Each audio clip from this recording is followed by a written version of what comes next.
প্রেম করে পালিয়ে যাওয়া মেয়ের প্রতি এক বাবার বেদনাদায়ক চিঠি। মারে, শুরুটা কিভাবে করব বুঝে উঠতে পারছিলাম না। যেদিন তুই তোর মায়ের অস্তিত্ব ছেড়ে ভূমিষ্ঠ হয়েছিলিস, সেদিন থেকে তোকে মা বলে ডাকতে শুরু করলাম।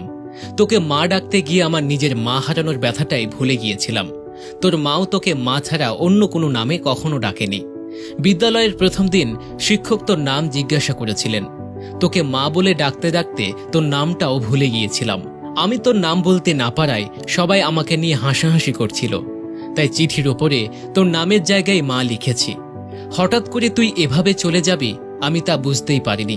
ছেলেটা যেদিন বাইরে ব্যাগ হাতে তোর জন্য অপেক্ষা করছিল যে কখন তুই দরজা খুলে বাইরে বের হয়ে আসবি, আমি তখন ভেতরে বসে রবের কাছে প্রার্থনা করছিলাম আর ভাবছিলাম যে আর কতটা ভালোবাসলে তুই আমাকে ছেড়ে চলে যাবি না। অপরদিকে তুই ঘরে বসে ভাবছিলি আজ যেতে না পারলে ছেলেটার কাছে ছোট হয়ে যাবি।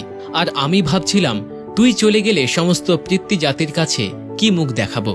জানি মা, তুই তোর 3 বছরের ভালোবাসা খুঁজে পেয়েছিস, কিন্তু আমার জীবন থেকে 20 বছরের ভালোবাসা হারিয়ে গেছে। মারে, প্রত্যেকটা বাবা জানে রক্ত পানি করে গড়ে তোলা মেয়েটা একদিন অন্যের ঘরে চলে যাবে। তারপরও একটু কৃপণতা থাকে না বাবাদের ভেতরে। বাবাদের ভালোবাসা শামুকের খোলসের মতো। মারে, বাবাদের বাহিরটা শক্ত হলেও ভেতরটা কিন্তু খুব নরম হয়ে থাকে। বাবারা সন্তানদের কতটা ভালোবাসে তা বোঝাতে পারে না, তবে অনেকটা ভালোবাসতে পারে। জানি রে মা, আমার লেখাগুলো পড়ে তোর খারাপ লাগতে পারে। কি করব বল? তোরা তো যৌবনে পা রাখার পর চোখ, নাক, কান সবকিছুর প্রতি বিবেচনা করে প্রেম করিস, কিন্তু যেদিন জানতে পারলাম তুই তোর মায়ের গর্ভে অবস্থান করেছিস, সেদিন বুঝতে পারিনি তুই কালো না ফর্সা হবি, ল্যাংড়া না বোবা হবি। কোনো কিছুর অপেক্ষা না করেই তোর প্রেমে পড়েছিলাম, তাই এত কিছু লিখলাম। আমি জানি মা, তোদের সব সন্তানদের একটাই প্রশ্ন, বাবারা কেন তাদের ভালো লাগাটাকে সহজে মানতে চায় না।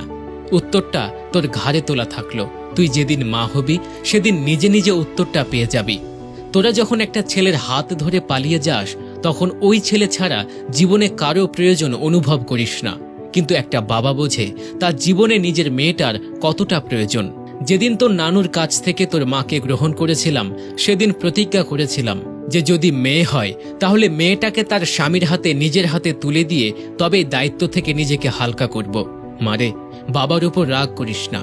তোরা যদি অল্প দিনের ভালোবাসায় ঘর ছেড়ে পালাতে পারিস, তবে আমার 20 বছরের ভালোবাসার জন্য বেপরোয়া হব না কেন? বাবারা মেয়ে সন্তানের জন্মের পর চিন্তা করতে থাকে নিজের মেয়েটাকে সুপাত্রের হাতে তুলে দিতে পারবো তো। তারা যৌবনে পা রাখার পর চিন্তা করে কোনো প্রতারণার ফাঁদ করে পালিয়ে যাবে না তো। তাই মেয়েদের প্রতি প্রত্যেকটা বাবার এতটা নজরদারি থাকে। যদি মন কাঁদে চলে আসিস, বুক পেতে দেব। ঠিক আগে যেভাবে ভালোবেসেছিলাম সেভাবেই বাসবো। অপেক্ষায় থাকলাম মা। হয়তো তোর মার মতো তোকে পেটে ধরিনি, তবে পিঠে ধরার যন্ত্রণাটা সহ্য করতে পারছি না। খুব কষ্ট হচ্ছে রে মা, খুব কষ্ট হচ্ছে।